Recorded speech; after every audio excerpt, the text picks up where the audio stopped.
मेरा नाम उर्मी है। मेरी 3 बेटियां थीं। मेरी छोटी 2 बेटियां सही सलामत थीं, लेकिन बड़ी बेटी ठीक से बोल नहीं पाती थी।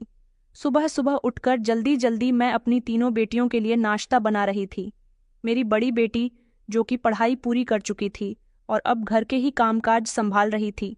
दूसरे नंबर वाली बेटी कॉलेज जाने के लिए तैयार हो रही थी, जबकि मेरी तीसरे नंबर वाली बेटी भी कॉलेज जा रही थी। उन तीनों के लिए ही मैं एक साथ नाश्ता बनाकर रख दिया करती थी। मैंने जोर से आवाज़ लगाई कि जल्दी से आ जाओ, नाश्ता तैयार हो गया। मैंने डाइनिंग टेबल पर नाश्ता लगा दिया था। वो तीनों, मेरी दूसरी नंबर वाली बेटी प्रज्ञा और तीसरे नंबर वाली बेटी संजना, दोनों ही डाइनिंग टेबल पर नाश्ता करने के लिए बैठ गई थीं। मैंने उन दोनों से कहा कि अरे, तुम अपनी बहन को बुलाकर नहीं लाई? आस्था कहाँ है? उन दोनों ने कहा, अरे मम्मी, आपकी लाडली बेटी अभी तक सो रही है, अभी आती ही होगी। हमें कॉलेज के लिए देर हो रही है, पहले हमें नाश्ता दे दीजिए। मेरी छोटी बेटी संजना ने मुझे जवाब दिया। आस्था मेरी सबसे बड़ी और लाडली बेटी थी। मेरी इन दोनों बेटियों में तो चालाकी थी, लेकिन आस्था में बिल्कुल भी चालाकी नहीं थी। वो शुरू से ही बहुत सीधी सादी और भोली भाली थी। हाँ, मगर एक कमी थी कि मेरी बेटी बोल नहीं सकती थी। ऊपर वाले ने उसे बचपन से ही ऐसा बनाया था। जब मेरे पति जिंदा थे तो उन्होंने आस्था का बहुत इलाज करवाया था, लेकिन आस्था का कहीं इलाज मुमकिन ना हो सका। मेरे पति एक रिटायर्ड ऑफिसर थे। एक हादसे में उनकी 7 साल पहले मौत हो गई थी। उनके जाने के बाद मैंने इन बच्चियों को अकेले ही पाला था। मेरे पति अपनी तीनों ही बेटियों से बहुत प्यार करते थे। जब मैं शादी करके अपने ससुराल में आई थी, तब मेरी जिंदगी बहुत अच्छी गुजर रही थी। कहते हैं कि शादी की शुरुआत के दिन खुशियों भरे होते हैं। मेरी शादीशुदा जिंदगी भी कुछ ऐसी ही गुजर रही थी। मेरे पति अच्छे थे, मेरा हर तरह से ख्याल रखते थे। मेरे ससुराल में मेरे पति के अलावा उनके माता पिता भी थे, उनका कोई भाई बहन नहीं था। मेरे पति ने अपनी नौकरी की वजह से काफ़ी समय तक शादी नहीं की थी। अपने माता पिता की बहुत जिद करने पर 45 साल की उम्र में उनकी मेरे साथ शादी हुई। जब से शादी हुई थी, मेरी सास यही कहती रहती थी कि मेरी बहू कब मुझे पोते की शक्ल दिखाएगी। शुरू शुरू में तो मुझे उनकी बात पर कोई एतराज़ नहीं हुआ था, क्योंकि नॉर्मली सास ऐसी ही होती है जो शादी होने के कुछ दिनों बाद ही शोर मचाना शुरू कर देती है कि जल्द से जल्द उनकी बहू माँ बन जाए और उनको दादी बना दे। मेरी सास हमेशा पोते की ही प्रार्थना में जुटी रहती थी। मेरे पति उनको समझाया करते थे कि माँ बेटा हो या बेटी, बस घर में एक नन्हा मेहमान आ जाए। लेकिन मेरी सास के लाख प्रार्थनाओं के बावजूद भी मैं उनको पोते की शक्ल न दिखा सकी थी। मैंने अपनी बेटी आस्था को जन्म दिया, जो बचपन में सांवली रंगत की थी, मगर उसके पिता उसे सबसे ज्यादा प्यार कर रहे थे। उसके रंग रूप की वजह से उसकी दादी ने तो उसे गोद में भी नहीं लिया था। मेरे ससुर खुश हुए थे, उन्होंने अपनी पोती को आशीर्वाद दिया। मेरी सास आस्था की जन्म के बाद दिन रात मुझे ताने दिया करती थी। कहती थी कि मैं तो पोते की प्रार्थना किया करती थी, लेकिन मुझे नहीं पता था कि तुम लड़की को जन्म दोगी। हमारे खानदान में सबके पास बेटे ही हैं, एक तुम ही हो जिसने पहले बेटी को जन्म दिया। मैंने अपनी सास को समझाया था कि बेटियां तो माता पिता की तकलीफ को समझने वाली होती हैं। शायद बेटे अपने माँ बाप की तकलीफ को नहीं समझते, और बेटा हो या बेटी, बात एक ही है, क्योंकि बेटियां भी बेटों से कम नहीं होती। बेटियों को अगर आज़ादी दी जाए तो वो भी बेटा बनकर दिखा सकती है। मेरी सास बहुत ही पुराने ज़माने की सोच रखने वाली औरत थी। उन्होंने अपने बेटे को तो बहुत पढ़ाया लिखवाना था और उनका बेटा अच्छी नौकरी करता था, लेकिन उनकी सोच अभी भी पुरानी ही थी। लेकिन फिर जब वक्त गुजरने के साथ साथ मेरी बेटी बड़ी होती गई और हमें पता चला कि ऊपर वाले ने उसको आवाज़ नहीं दी है, वो बोल नहीं सकती, तो मेरी सास ने ज़मीन आसमान एक कर दिया था। और दिन रात उनके मुंह पर यही शिकायत रहती थी कि एक तो पहले ही तेरी बेटी मामूली से रंग रूप की है, लेकिन इसके साथ साथ वो गूंगी भी है। मेरी सास के ऐसे शब्द मेरे दिल पर चुभ रहे थे। मेरा दिल अपनी बेटी के लिए तड़प रहा था। मैं और मेरे पति बहुत परेशान थे कि वो जन्म के समय से ही गूंगी थी। हमने उसका बहुत सारे डॉक्टरों में चेकअप करवाया था, मगर उसका कोई इलाज नहीं था। डॉक्टरों का कहना था कि आपकी बेटी का इलाज पॉसिबल नहीं है। उसकी आवाज़ किसी हादसे में नहीं गई, बल्कि वो जन्म से ही ऐसी है। ऊपर वाले ने उसे ऐसा ही भेजा है, इसीलिए हम लोग कुछ नहीं कर सकते। या फिर कुछ डॉक्टर ऐसे होते थे जो किसी दूसरे डॉक्टर को सजेस्ट कर दिया करते थे। हम दोनों पति पत्नी जो जगह जगह अपनी बेटी को लेकर गए थे, लेकिन उसकी आवाज़ नहीं आ सकी। मैं अपनी बेटी के बारे में दिन रात सोचती रहती थी और यही सोचती थी कि आने वाले समय में न जाने मेरी बेटी के साथ क्या होगा, ये समाज उसे एक्सेप्ट करेगा या नहीं। लेकिन मेरे पति मुझे तसल्ली दिलाते रहते थे कि हमारी बेटी को कुछ नहीं होगा, जब तक हम जिंदा हैं अपनी बेटी का ख्याल रखेंगे और किसी की इतनी मजाल नहीं जो मेरी बेटी के बारे में कुछ भी कह सके। वो मुझे कितनी ही हिम्मत दे रहे थे, लेकिन उनकी माँ ने मेरा पीछा लिया हुआ था। मैं जब भी अपनी सास की शिकायत अपने पति से करती तो वो मुझे तो समझा दिया करते थे कि माँ की बातों का बुरा मत माना करो। कहते थे कि माँ ऐसी ही है, वो पुरानी सोच रखती है, इसलिए वो इस तरह की बातें करती है। मुझे उम्मीद है कि आगे हमारी कोई दूसरी औलाद होगी तो वो उससे खुश रहेंगी और फिर तुम्हें भी कुछ नहीं कहेंगी। मेरी सास की जगह मेरे ससुर काफ़ी समझदार इंसान थे, जिन्होंने कभी अपनी पोती के बारे में कुछ बुरा नहीं कहा था। वो तो अपनी पत्नी को भी समझाते रहते थे कि सब में आखिर बहू का क्या कसूर है, जो तुम हमेशा बहू को बातें सुनाती रहती हो। लेकिन वो तो अपने पति के साथ भी बहस पर उतर आती थी। मैंने अपने दिल को समझा लिया था कि एक ना एक दिन तो सब कुछ ठीक हो जाएगा, मेरी सास भी मेरी बेटी को बुरा भला कहना बंद कर देंगी। फिर मुझे दूसरी बार माँ बनने की खुशी मिली, तो इस बार भी मेरी सास ने पोते की रट लगाई हुई थी, लेकिन बेटा पैदा करना मेरे हाथ में नहीं था। दूसरी बार भी उनकी उम्मीद तोड़ चुकी थी और मैंने दूसरी भी बेटी को जन्म दिया था। इस बार तो उन्होंने पहले से भी ज्यादा हंगामा किया था। उन्होंने कहा था कि ये औरत तो घर में लड़कियों की लाइन लगा देगी, पता नहीं मैं कभी अपने बेटे का बेटा देख सकूंगी भी या नहीं। मुझे तो लगता है कि ये मुझे इसी उम्मीद में मार देगी और मैं अपने पोते की शक्ल देखने की ख्वाहिश अपने दिल में दबाकर ही इस दुनिया से चली जाऊंगी। मैं उनको समझाकर थक गई थी कि मेरे हाथ में कुछ भी नहीं है। वो मेरी बेटियों को प्यार नहीं करती थी, लेकिन मैं अपनी बेटी को अपने सीने से लगाकर रखती थी।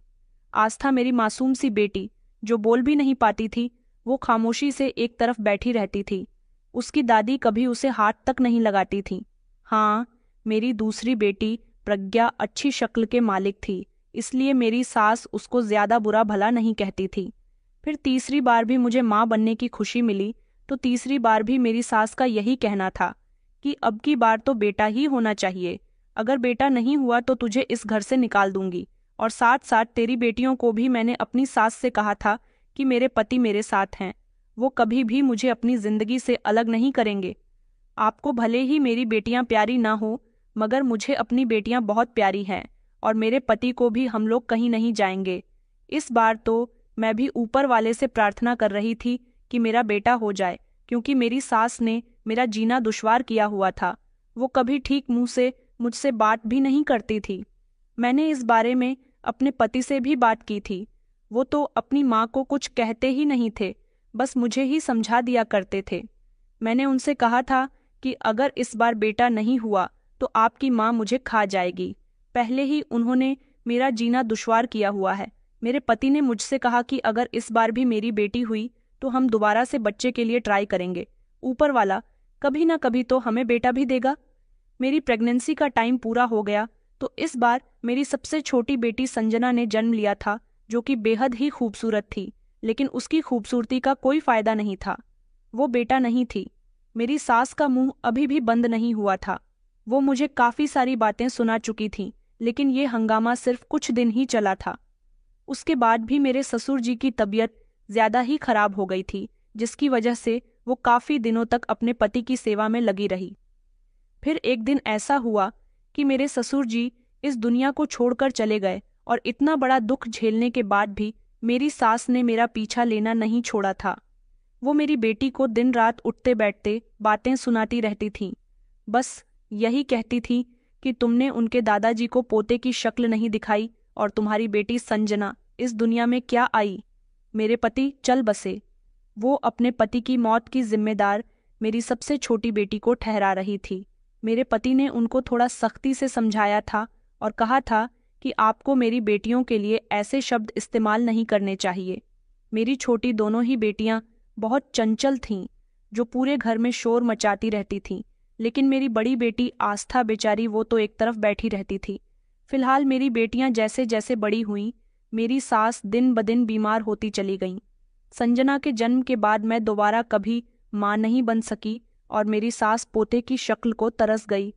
फिर वो भी इस दुनिया से चली गई और इस तरह मेरी जिंदगी में कुछ सुकून आ गया था, क्योंकि वो अपने अंतिम समय में भले ही बीमार रहने लगी थी, लेकिन उनके ताले मारने का अंदाज खत्म नहीं हुआ था। उनके जाने के बाद घर में मुझे सुकून महसूस होता था।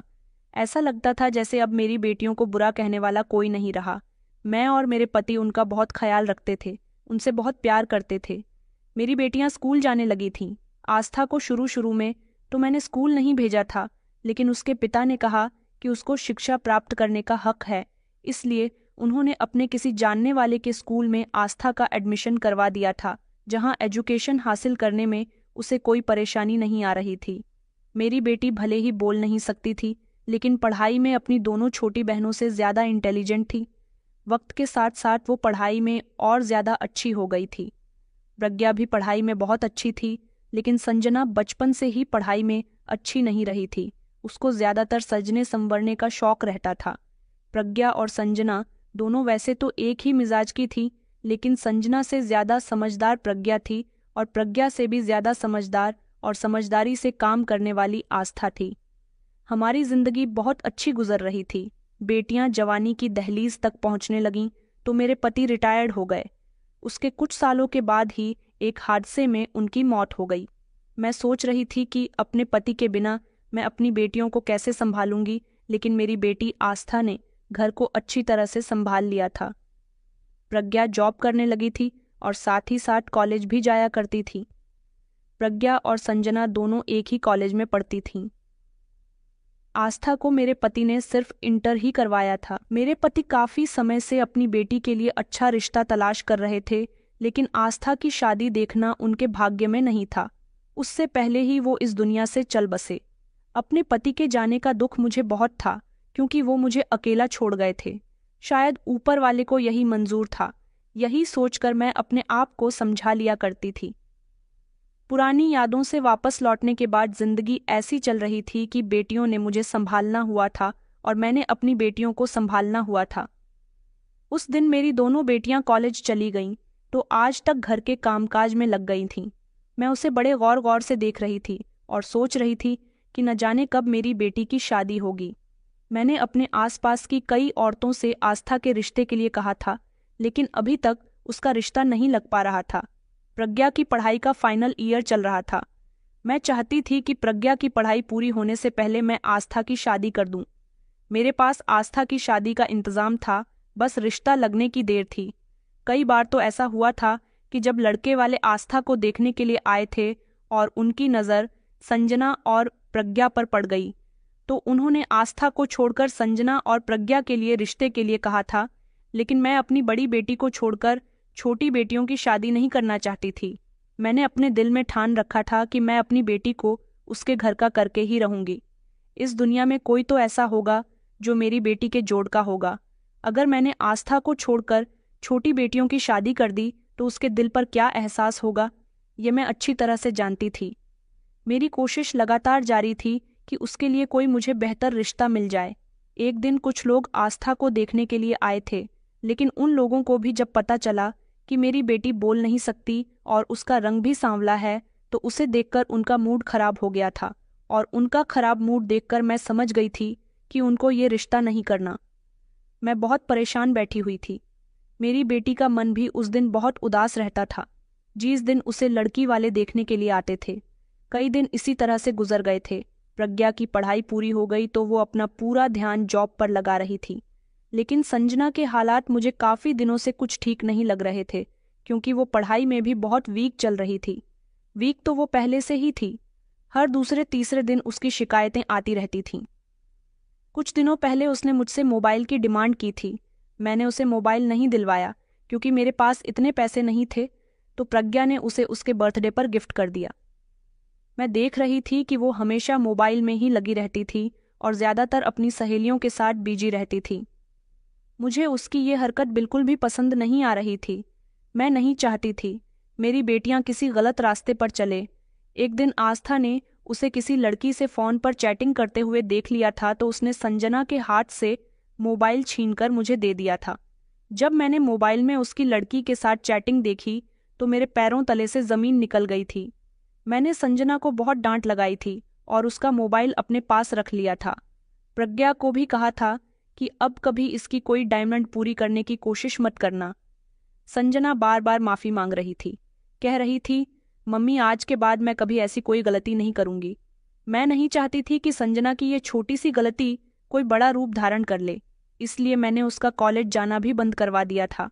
उसने कहा था कि पढ़ाई में तुम पहले ही अच्छी नहीं हो, इसलिए अब तुम घर में रहो और आस्था के साथ घर के कामकाज में हाथ बंटाया करो। मैंने आस्था का शुक्रिया अदा किया था और कहा कि बेटा, अच्छा हुआ तुमने ये सब अपनी आंखों से देख लिया और मुझे बता दिया। संजना अभी नादान है और ऐसी उम्र में बच्चियों से नादानी हो जाती है। ऐसी उम्र में उन्हें रोकने की कोशिश करनी चाहिए, वरना लड़कियां हाथ से निकल जाती हैं। आस्था ने गर्दन हिलाकर और मेरे कंधे पर हाथ रखकर मुझे तसल्ली दी थी, लेकिन उसी दिन से संजना आस्था से बहुत उखड़ी उखड़ी सी रहती थी। सारा दिन घर में गुस्सा दिखाती रहती थी। मुझे लगा कि ये सब कुछ वक्त ही है, लेकिन मैं ये नहीं जानती थी कि संजना अपने दिल में क्या छुपाए बैठी है। कुछ दिन तक तो उसे काफी गुस्सा रहा था, लेकिन कुछ दिनों बाद वो बिल्कुल ठीक हो गई तो मुझे लगा कि मुझे अपनी बेटी पर अब ज्यादा सख्ती नहीं करनी चाहिए और उसे घर से निकलने की परमिशन दे देनी चाहिए। मैंने संजना के बर्थडे वाले दिन उसे बोल दिया था कि तुम अपने दोस्तों को इनवाइट कर दो, क्योंकि काफी टाइम से वो अपनी सहेलियों से नहीं मिली थी। वो खुश हुई थी कि मैं अब उस पर भरोसा करने लगी हूँ। उसका मूड घर में भी अच्छा रहने लगा था। अब सब कुछ नॉर्मल हो गया था, लेकिन प्रज्ञा ने एक दिन मुझे एक जोरदार झटका दिया था। प्रज्ञा उस दिन ऑफिस नहीं गई थी, उसने ऑफिस की छुट्टी कर ली थी। मैंने उससे पूछा भी था कि बेटा, आज ऑफिस ना जाने की आखिर क्या बात है, तो उसने बात को इधर उधर घुमा दिया था कि आज मेरा मूड नहीं है, आज काम करने का मन नहीं कर रहा। मैंने सोचा, वैसे भी ऑफिस की छुट्टी नहीं करती, अगर आज की छुट्टी कर भी लेगी तो कोई बात नहीं। शाम का टाइम हुआ तो प्रज्ञा किसी से खामोशी से फ़ोन पर बात कर रही थी। मैं देख रही थी कि पिछले कुछ दिनों से प्रज्ञा बार बार मुझे आज तक की शादी के बारे में बातचीत कर रही थी। मैंने उसे यही कहा था कि बेटा, मैं दीदी की शादी कर दूंगी, पहले उसके लिए कोई अच्छा रिश्ता तो आ जाए। तो वो इस बात पर शांत हो जाती थी और किसी गहरी सोच में चली जाया करती थी। मुझे ऐसा लग रहा था जैसे वो कुछ कहना चाहती है मगर कह नहीं पा रही। उस दिन सारी कहानी खुलकर सामने आ गई थी जब उसके ऑफिस का एक लड़का रोहन अपनी माँ और पिता को हमारे घर लेकर आया। उन्हें देखकर मैं चौंक गई थी। उन लोगों को मैं नहीं जानती थी, उनसे मुझे प्रज्ञा नहीं मिल पाया था, लेकिन मैं नहीं समझ पा रही थी कि यह लड़का अपने माता पिता को लेकर आकर हमारे घर पर क्यों आ रहा है। जब वो लोग हमारे घर में आकर बैठ गए और प्रज्ञा के सामने बैठकर उन्होंने प्रज्ञा और रोहन के रिश्ते की बात मुझसे की तो मेरे होश उड़ गए थे। मुझे सबसे ज्यादा गुस्सा अपनी बेटी पर आ रहा था, जिसे ये बात अच्छी तरह से पता थी कि मैं सबसे पहले आस्था की शादी करूंगा, तो फिर वो इतना बड़ा फैसला कैसे कर सकती है। उसका और रोहन का अफेयर चल रहा था। रोहन ने अपने घर वालों को शादी के लिए मना लिया था। वो लोग हमारे घर प्रज्ञा का हाथ मांगने के लिए आए थे। इस सब में प्रज्ञा की भी मर्जी शामिल थी। मैंने उन लोगों से कहा था कि मुझे सोचने का समय चाहिए। वो लोग कहने लगे कि हमें आपके जवाब का इंतजार रहेगा। रिश्ता अच्छा था। रोहन दिखने में एक मामूली सा लड़का था, लेकिन मेरी बेटी से ज्यादा पैसे कमाया करता था क्योंकि वो ऑफिस में उसका सीनियर था। लेकिन मुझे गुस्सा इस बात पर आ रहा था कि प्रज्ञा मेरी पीठ पीछे ये सब कुछ कर रही थी। मैं तो उन लोगों के जाने के बाद प्रज्ञा पर बरस पड़ी थी। मैंने कहा, मैं तुम्हें कितने भरोसे के साथ जॉब करने के लिए भेज रही थी, लेकिन वहां तुम ये सब कुछ कर रही थी। प्रज्ञा ने कहा कि माँ, मैंने कुछ गलत तो नहीं किया। रोहन मुझे पसंद करता है। उसके पेरेंट्स सब उसकी शादी करना चाहते थे, तो उसने अपनी पसंद के बारे में उन लोगों को बता दिया और वो यहाँ रिश्ता लेकर आ गया। इसमें कौन सी बड़ी बात हो गई? मैंने कहा, तुम्हें नहीं पता कि कितनी बड़ी बात हो गई। तुम अच्छी तरह से जानती हो कि मैं तुम्हारी दीदी के लिए रिश्ता देख रही हूँ और तुम अपनी शादी के चक्कर में लगी हुई हो। अभी तुम्हारी इतनी उम्र नहीं है। मेरी इस बात पर तो जैसे प्रज्ञा भड़क उठी थी और कहने लगी कि आप पिछले 3 साल से दीदी का रिश्ता तलाश कर रही हो। आप ये बात समझ क्यों नहीं लेती कि दीदी की रंगत और उनके गूंगे होने की वजह से उनकी शादी नहीं हो सकती। न जाने कितने लड़के वाले उनको अब तक रिजेक्ट कर चुके हैं कि आप दीदी के चक्कर में हमें सारी जिंदगी कमवारा रखोगी। दीदी के भाग्य में जब शादी करना लिखा होगा, उनकी शादी हो जाएगी। उस दिन प्रज्ञा मेरी आंखों में आंखें डालकर मुझसे बात कर रही थी। अब मैं उसे क्या कहती? वो कह तो ठीक ही रही थी, लेकिन मुझे आस्था की हमेशा फिक्र रहती थी। आस्था वहां पर खड़ी हुई खामोशी से ही सारी बातें सुन रही थी। इन मामलात में संजना भी कुछ कम नहीं थी। उसने कहा, मम्मी, आज आप प्रज्ञा दीदी के रिश्ते पर इतना भड़क रही हो, कल को मुझ पर भी इसी तरह से भड़कोगी। वैसे मैं आपसे कह देती हूं कि आस्था दीदी के चक्कर में आपको हमें परेशान नहीं करना चाहिए। मैंने संजना से कहा कि तुम तो खामोशी रहो। पहले तो मैंने तुम्हें माफ कर दिया था, लेकिन आइंदा तुमने किसी भी लड़की से बात करने की कोशिश की तो अच्छा नहीं होगा। मेरी बात पर प्रज्ञा और संजना खामोश हो गई थी। वो लोग गुस्सा करती हुई वहां से चली गई। आस्था मेरे करीब आई और मुझे इशारे से समझाने लगी कि माँ, मेरी शादी का ख्याल अपने दिल से निकाल दो। मेरी शादी जब होनी होगी हो जाएगी, लेकिन प्रज्ञा उस लड़के को पसंद करती है और आप प्रज्ञा की शादी कर दो, अपनी बेटी की बातों पर मेरी आंखों में आंसू आ गए थे। मैंने उसे कहा था कि बेटा, एक दिन तुम्हारी किस्मत भी चमकेगी, सब कुछ ठीक हो जाएगा।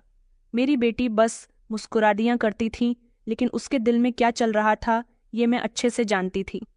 मैंने प्रज्ञा के ससुराल वालों को रिश्ते के लिए हाँ बोल दी थी और फिर इस तरह 3 महीने बाद मेरी बेटी प्रज्ञा की विदाई हो गई और वो अपने ससुराल चली गई थी।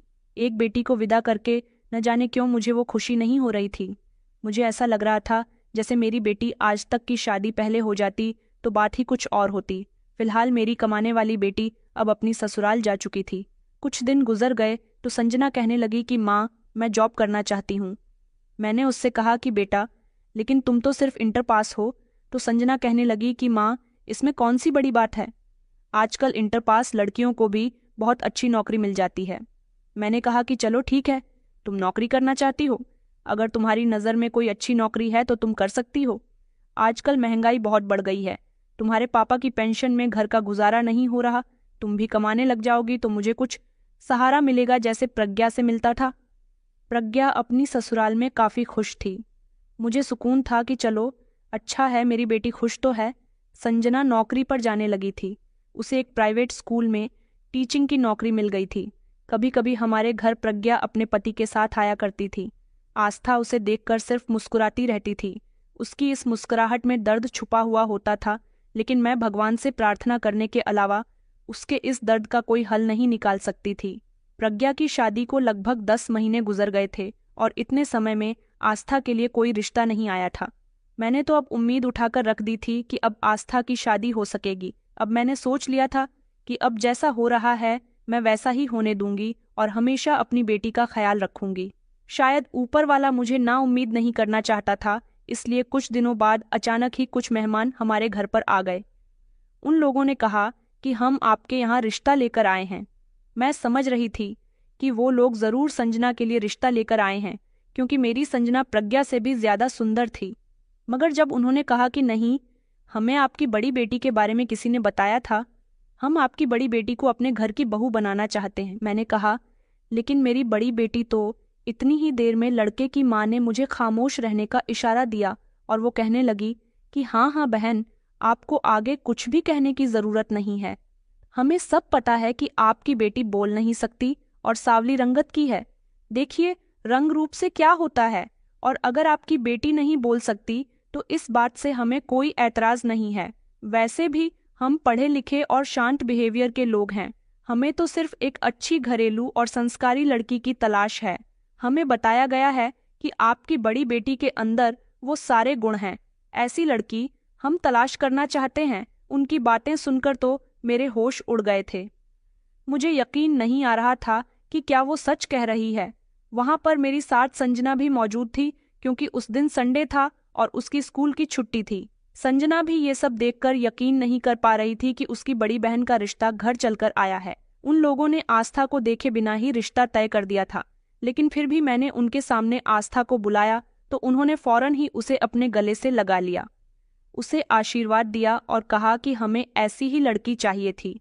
मेरी समझ नहीं आ रहा था कि आखिर ये लोग कौन हैं और कहाँ से आए हैं। फिर मुझे पता चला कि मेरी एक सहेली ने उनको मेरे घर भेजा है और ये लोग उसके ससुराल के रिश्तेदारों में लगते हैं।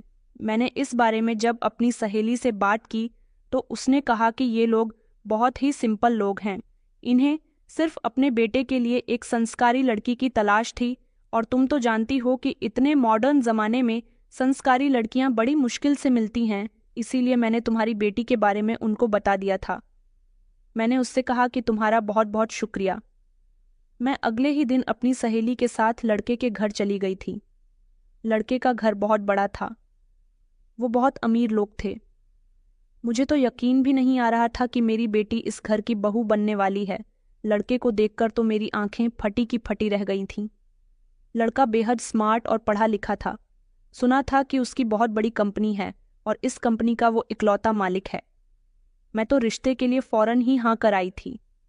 ये बात जब मैंने घर आकर आस्था और संजना को बताई तो संजना हैरान रह गई थी, जबकि आस्था की आंखों में एक अजीब सी खुशी और चमक मैंने पहली बार देखी थी जब उसे पता चला कि उसका रिश्ता तय हो चुका है, और वो भी इतनी अच्छी जगह जिसके बारे में उसने कभी सपने में भी नहीं सोचा होगा। इस तरह आस्था और ऋतिक का रिश्ता पक्का हो गया था। प्रज्ञा को भी जब ये बात पता चली तो उसने कहा कि माँ, देखो, भगवान ने आपकी प्रार्थना सुन ली है। मैंने आपसे कहा था ना कि दीदी की शादी एक दिन अच्छे घर में होगी। मैं बहुत खुश थी, मेरी खुशी के ठिकाने नहीं थे। मुझे ऐसा लग रहा था जैसे मेरी बरसों की प्रार्थना पूरी हो चुकी है। लेकिन मैं हैरान थी कि संजना इस खबर से बिल्कुल भी खुश नहीं थी। लड़के को देखकर तो उसका मुंह ऐसे उतर गया था जैसे लड़का उसे पसंद ना आया हो। मैंने सोचा कि ये मेरा वहम भी हो सकता है। आखिरकार संजना आस्था की बहन है, तो फिर वो क्यों अपनी बहन के खुशियों पर खुश नहीं होंगी। फिलहाल मैं तो अपनी बेटी की शादी की तैयारियों में जुट गई थी। कुछ दिनों बाद ही मैंने अपनी आस्था को भी विदा कर दिया। आस्था जब अपनी ससुराल चली गई तो मेरे दिल से एक बहुत बड़ा बोझ हल्का हुआ था, मगर ना जाने क्यों मुझे उसकी बहुत फिक्र हो रही थी। जब मुझे तसल्ली ना हुई तो मैं अगले ही दिन संजना को अपने साथ लेकर आस्था की ससुराल चली गई थी। जब मैं वहां पहुंची तो मैंने देखा कि मेरी बेटी ने बहुत अच्छे और महंगे से कपड़े पहने हुए हैं, बहुत सारे गहने पहने हुए हैं और वो बेहद सुंदर लग रही है। अपने ससुराल वालों के सामने वो बहुत खुश नजर आ रही थी। अपनी बेटी को इस तरह खुश देखकर मेरे दिल को तसल्ली हो गई थी। वहां जाकर तो संजना पूरी तरह से खामोश हो गई थी। वो बस लगातार चारों तरफ से ऋतिक के घर को देख रही थी और बार बार उसकी नज़र ऋतिक पर भी जा रही थी। मुझे लगा कि मेरी तरह संजना को भी यकीन नहीं हो रहा कि उसकी बहन यहाँ पर इतनी खुश है। न खुश ही खुशी जब वहाँ से घर आई तो संजना से कहने लगी कि कितनी अजीब बात है ना बेटा, कभी कभी तो मुझे यकीन भी नहीं आता कि आस्था की भी शादी हो चुकी है।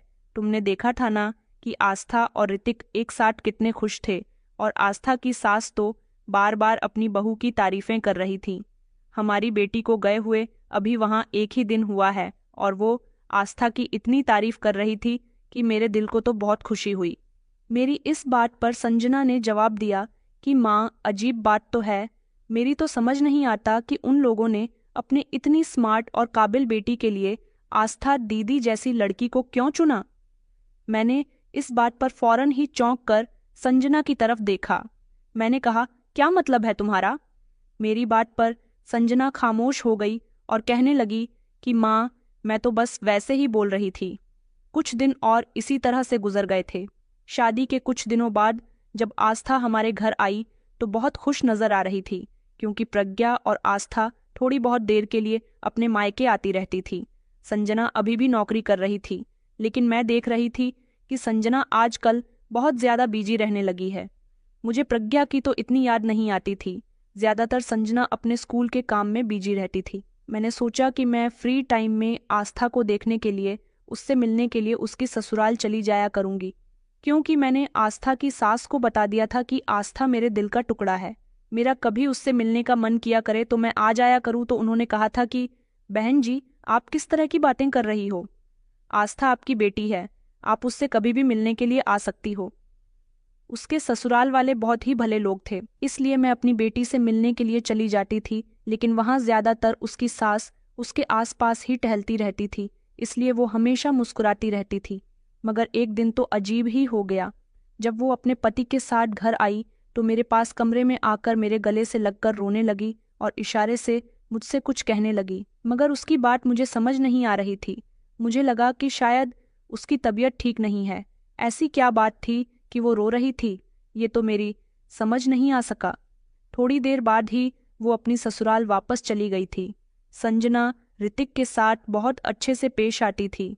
ऋतिक के घर आते ही वो उसके लिए अपने हाथों से नाश्ता तैयार किया करती थी और बार बार ऋतिक को रोकती रहती थी कि जीजू रुक जाइए। रात का खाना खाकर जाना उसकी बहुत इज्जत करती थी और हमेशा उसे कहती थी कि आप हमारे घर आते जाते राह कीजिए, आप घर आते हैं तो मुझे बहुत अच्छा लगता है। वो इतनी इज्जत रोहन की नहीं करती थी जितनी कि ऋतिक की करती थी और मुझसे भी हमेशा ऋतिक की तारीफ करती रहती थी। एक दिन उसने मुझे बताया था कि अब वो स्कूल में जॉब नहीं कर रही, उसे किसी छोटी सी कंपनी में नौकरी मिल गई है, क्योंकि अब ज्यादातर वो रात के 8 बजे तक घर आने लगी थी। उसकी ये हरकत मुझे बिल्कुल पसंद नहीं आई थी। मैंने उससे पूछा भी था कि तुम आखिर ऐसे कौन से स्कूल में जॉब कर रही हो जहां रात के 8 बजे छुट्टी होती है, तो उसने मुझे बता दिया था कि वो अब किसी कंपनी में नौकरी करने लगी है जहां से उसे पैसे भी ज्यादा मिल रहे थे। वो कौन सी कंपनी में काम कर रही थी ये बात तो मैं नहीं जानती थी, क्योंकि मैं घर से बाहर कम ही जाया करती थी। पर अब तो उसके पास मोबाइल भी नहीं था, इसलिए मुझे उस पर ज्यादा शक नहीं होता था। लेकिन मैं अब परेशान हमेशा आस्था की वजह से रहने लगी थी। वो जब भी मायके आती तो मेरे गले से लगकर फूट फूट कर रोती थी और मुझे कुछ बताने की कोशिश करती थी, लेकिन जब वो अपनी ससुराल में होती तो अपने पति और सास के सामने मुझे कुछ बताती ही नहीं थी और उनके सामने मुस्कुराती ही रहती थी। पता नहीं वो ये सब क्यों कर रही थी। इसी तरह उसकी शादी को लगभग 11 महीने गुजर चुके थे।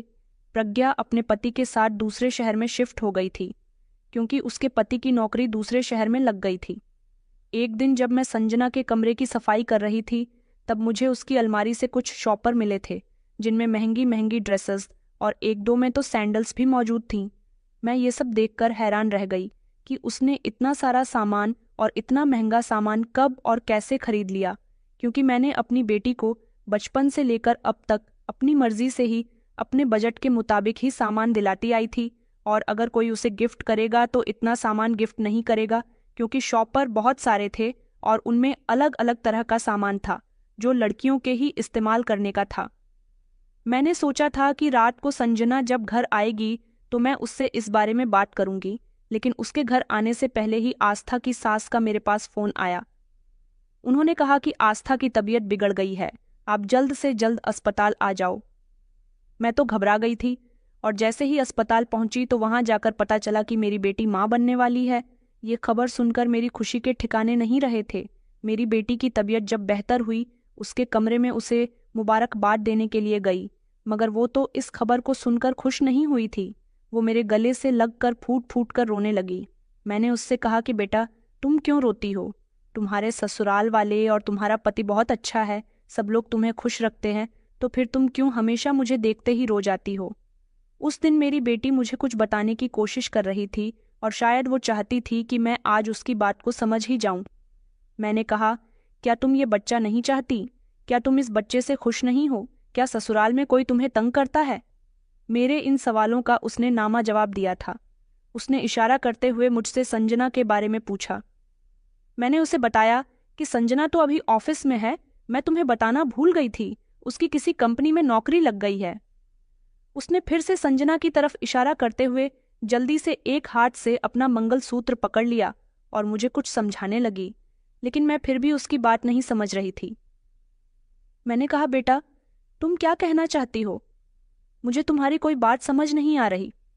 हाँ, मैं इतना समझ चुकी थी कि वो संजना और अपने पति के बारे में मुझे कुछ बताना चाह रही थी, लेकिन क्या बात वो फूट फूट कर रो रही थी और अपनी बेटी का इस तरह से रोना मुझे बहुत तकलीफ दे रहा था। मुझे याद आया कि मेरी बेटी तो पढ़ी लिखी है। इतने में ही मैंने अपने पर्स से डायरी और पेन निकाला और उसको दिया और कहा कि जो भी बात है तुम मुझे इस पेपर पर लिखकर बता दो, मैं समझ जाऊंगी। उसने जल्दी से डायरी और पेन अपने हाथ में लिया और जब वो डायरी उसने मुझे दी तो उसे पढ़कर मेरे पैरों तले से जमीन निकल गई थी, क्योंकि उसके लिखे शब्द ही कुछ ऐसे थे जिन्होंने मुझे अंदर तक झंझोड़ कर रख दिया था। उसने लिखा था कि संजना और मेरे पति का आपस में संबंध है। मैंने उसी समय चौक का रास्ता की तरफ देखा और कहा कि बेटा, ये तुम क्या कह रही हो? मेरी बेटी रोते हुए मुझे ये बात समझा रही थी कि मैं सच कह रही हूँ। माँ, मुझे ये तो समझ आ गया था कि आस्था क्या कहना चाह रही है, लेकिन पूरी बात क्या थी ये मेरी अभी भी समझ नहीं आई थी। मैं खामोश हो गई थी और सोचने लगी कि सच्चाई का पता मैं खुद ही लगाकर रहूंगी, लेकिन मेरा दिल अंदर से टूट गया था। मेरी बेटी माँ बनने वाली थी और उसका पति न जाने क्या करता फिर रहा था। मैं बहुत परेशान हो चुकी थी। मैंने अब संजना का पीछा करना शुरू कर दिया था। मैं देखना चाहती थी कि आखिर संजना कहाँ जाती है, क्या करती है। अगले दिन जब वो अपने ऑफिस जाने के लिए घर से निकली तो मैं फौरन ही उसके पीछे पीछे चल पड़ी थी। संजना का ऑटो एक बड़ी सी बिल्डिंग के बाहर रुक गया था और मैं भी वहीं पर उतर गई थी। वो जैसे ही बिल्डिंग के अंदर दाखिल हुई तो मैं भी उसके पीछे पीछे चलने लगी। संजना ने तो मुझे बताया था कि वो किसी छोटी सी कंपनी में नौकरी करती है, लेकिन ये तो कोई बहुत बड़ी कंपनी लग रही थी। वो जल्दी से एक कैबिन में चली गई। मैं सोच रही थी कि कहीं कोई मुझे रोक ना ले, इसीलिए मुझे मौका देखकर उस कैबिन के अंदर जाना था। जैसे ही मैंने वहां आसपास लोगों को हटते बचते देखा तो मैं फौरन ही उस कमरे के अंदर चली गई जहां पर संजना गई थी। लेकिन जैसे ही मैं वहां पहुंची तो अपनी आंखों के सामने होने वाला नज़ारा देखकर मैं अपनी आंखों पर विश्वास नहीं कर पा रही थी, क्योंकि संजना और ऋतिक एक दूसरे के इतने करीब थे कि मेरा दिल कटकर रह गया था। मैंने उसी समय उन दोनों को रंगे हाथ पकड़ लिया और संजना को धकेलकर उसके मुंह पर एक जोरदार थप्पड़ मार दिया। उससे कहा कि तुम यहाँ ये सब करने आती हो और तुमने मुझे क्यों नहीं बताया कि तुम अपनी ही बहन के पति की कंपनी में नौकरी कर रही हो। संजना तो अपना गाल पकड़कर एक तरफ खड़ी हो गई थी। ऋतिक मुझे देखकर दंग रह गया था और कहने लगा कि माँ जी, आप यहाँ? मैंने कहा, हाँ यहाँ मैं आज तुम लोगों की हकीकत जानने के लिए आई हूँ। तुम्हें क्या लगता है कि मेरी बेटी बोल नहीं सकती तो वो मुझे कुछ नहीं बताएंगे? उसने मुझे बता दिया है कि तुम दोनों के बीच कुछ चल रहा है, लेकिन सच्चाई का पता मैंने खुद लगाया। अरे, वो बेचारी तो मासूम है। मेरी बेटी तुम्हारे बच्चे की माँ बनने वाली है और तुम उसको धोखा दे रहे हो। वो कहने लगा कि माँ जी, आप गलत समझ रही हो। मैंने कहा कि मैं कुछ गलत नहीं समझ रही। मैंने तुम दोनों को जीतने करीब से देखा है। इसे गलतफहमी नहीं कहा जाता। मैंने उसी समय संजना के बाल पकड़ लिए। वो जोर से चिल्लाने लगी और कहने लगी कि माँ छोड़ो मुझे। मैंने कहा, और तुम अपनी बहन की शादीशुदा जिंदगी में जहर घोल रही हो, उसी के पति के साथ। छी, तुम्हें शर्म नहीं आती? संजना, तुम कैसी बहन हो? संजना ने एक ही झटके से मुझसे बाल छुड़वाए और कहने लगी कि हाँ, मैंने ऐसा किया है। बचपन से लेकर आज तक आपने उसे मामूली सी दिखने वाली अपनी बेटी को अहमियत दी है। अरे, मैं आपको कुछ नहीं लगती। एक तो उसने मुझे उस दिन आपसे पकड़वा दिया था। मुझे इस बात का गुस्सा था। मुझे तो लगता था कि सारी जिंदगी उसकी कभी शादी ही नहीं होगी, लेकिन जब हमारे घर खुद चलकर ऋतिक जीजू का रिश्ता उसके लिए आया तो मुझे अपनी आंखों पर विश्वास नहीं हो रहा था। न जाने क्यों ऋतिक जीजू को देखकर मेरा उन पर दिल आ गया। मैंने सोचा कि ये तू मेरे ड्रीम बॉय है। ऐसा लड़का तो मुझे डिजर्व करता है, मेरी उस गूंगी और सावली बहन को नहीं। मैं चाहती थी कि ये रिश्ता खत्म हो जाए और मेरी शादी ऋतिक के साथ हो जाए, लेकिन ऋतिक के परिवार वालों ने न सोचा न समझा और इतनी जल्दबाजी में आस्था को अपने घर की बहू बना लिया। मगर ना जाने क्यों मेरा दिल नहीं मान रहा था। मैंने सोचा कि ऋतिक और आस्था की शादी भले ही हो गई है, मैं तो अभी भी ऋतिक की जिंदगी में शामिल हो सकती हूँ। इसलिए मैं ऋतिक से चोरी चुपके मिलती रही, उसके क्लोज आने लगी, उसको अपनी बातों में फंसाने लगी। ऋतिक स्मार्ट होने के साथ साथ पैसे वाला भी है। उसके दिमाग में मैंने ये बात डाल दी थी कि मेरी बहन जैसी लड़की तुम्हें डिजर्व नहीं करती, बल्कि मुझ जैसी लड़की को तुमसे शादी करनी चाहिए थी। इसलिए वो अपनी पत्नी से दूर दूर रहने लगा था और ज्यादातर समय मेरे साथ ही गुजारने लगा था। ये बात आस्था को पता चल गई, क्योंकि उसने एक दिन ऋतिक और मुझे फोन पर बातें करते हुए सुन लिया था। ऋतिक मुझे गिफ्ट्स भी दिया करते थे। एक दिन ऋतिक मुझे मॉल में शॉपिंग कराने के लिए ले गए थे। वहां आस्था अपनी सास के साथ गई हुई थी। वहीं पर आस्था ने मुझे अपनी आंखों से ऋतिक के साथ शॉपिंग करते हुए भी देख लिया था, लेकिन उसकी सास हमें नहीं दिख सकी। ऋतिक के साथ मेरा अफेयर लगभग 6 महीने से चल रहा है। यहाँ हमें नौकरी करने नहीं आती, बल्कि ऋतिक के साथ टाइम स्पेंड करने के लिए आती हूँ। वो मुझे हर महीने सैलरी के पैसे देते हैं, जिससे आपको लगता है कि मैं नौकरी करती हूँ। ये सब कहते हुए वो शर्मिंदगी जाहिर करने लगी थी, लेकिन मैंने उसके मुंह पर एक और जोरदार थप्पड़ मार दिया। मुझे उस पर बहुत गुस्सा आ रहा था। ऋतिक भी नज़र झुकाकर खड़ा हुआ था। मैंने कहा, मेरी बेटी तुमसे कितना प्यार करती है, तुम्हारे घर वालों की सेवा करती है। वो कहने लगा कि माँ जी, सच कहूँ तो मुझे भी संजना ही पसंद है। मैं पढ़ा लिखा और इंटेलिजेंट लड़का हूँ, लेकिन मेरे माता पिता बहुत पुरानी सोच रखने वाले लोग हैं, इसलिए तो उन्होंने मेरे लिए आस्था को पसंद किया। उन्हें लगता है कि पढ़ी लिखी और शहर की लड़कियां शादी करने के बाद बेटों को माता पिता से अलग कर देती हैं, इसलिए वो कोई सीधी सादी और मासूम लड़की मेरे लिए लाना चाहते थे जो उन पर कभी हावी न हो। मैंने तो अपना सर पकड़ लिया था। मैंने कहा, तुम लोगों ने मेरी बेटी की जिंदगी बर्बाद कर दी, मैं तुम्हें कभी माफ नहीं करूंगी। मैंने उसी समय संजना का हाथ पकड़ा और उसे अपने साथ घर ले आई थी। मैं रोने बैठ गई थी कि मैं क्या करूं। फिर मैंने ठंडे दिमाग से सोचा और ये बात ऋतिक के माता पिता को बताई, जो बेहद शर्मिंदा हो रहे थे। उन्होंने अपने बेटे की तरफ से मुझसे माफ़ी मांगी थी और कहा था कि वो आस्था के साथ बहुत होश है और अब वो उनके परिवार को चिराग देने वाली है। संजना ने आस्था के साथ जो भी किया था, ऐसा कोई बहन किसी के साथ नहीं करती। ऋतिक ने फैसला किया था कि वो आस्था के साथ नहीं रहना चाहता, वो संजना के साथ ही रहना चाहता है, और उसके माता पिता का कहना था कि वो लोग संजना को नहीं बल्कि आस्था को अपने साथ रखना चाहते हैं। मेरी बेटी की जिंदगी आज भी कशमकश में उलझी हुई है। मैंने संजना को घर से निकाल दिया और उधर ऋतिक अपना घर छोड़कर चला गया। शायद उन दोनों ने शादी कर ली है। कुछ समय बाद मेरी बेटी ने बेटे को जन्म दिया था।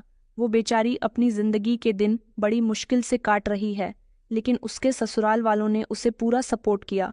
वो अमीर लोग थे, उनकी बहुत जान पहचान थी।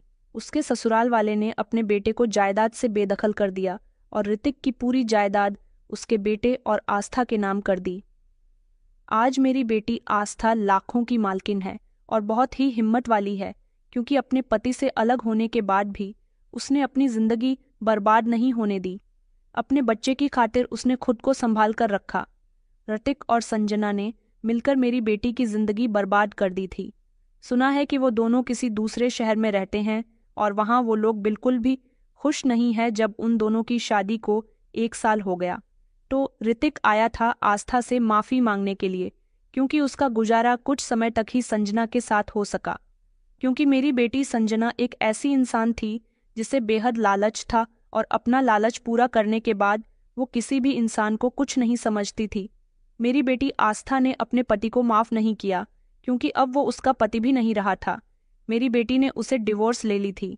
मेरी बेटी की जिंदगी में शायद हमसफ़र का साथ लिखा ही नहीं था, लेकिन ऊपर वाले ने उसे हर खुशी दी। आज वो खुशहाल जिंदगी गुजार रही है, क्योंकि उसका बेटा उसके साथ है। और दूसरी तरफ संजना, जो अपने किए पर पछता रही है, वो दोनों ही एक दूसरे से अलग हो गए। दोनों ही अब एक दूसरे के साथ नहीं रहना चाहते। आर्तिक और संजना ने आज तक की जिंदगी बर्बाद की थी, लेकिन उन्हें ये नहीं पता था कि दूसरों का घर उजाड़ कर अपना घर कभी नहीं बसा सकते। तो दोस्तों, उम्मीद करती हूँ आपको हमारी कहानी पसंद आई होगी। कहानी पसंद आई है तो वीडियो को लाइक और चैनल को सब्सक्राइब करें। धन्यवाद।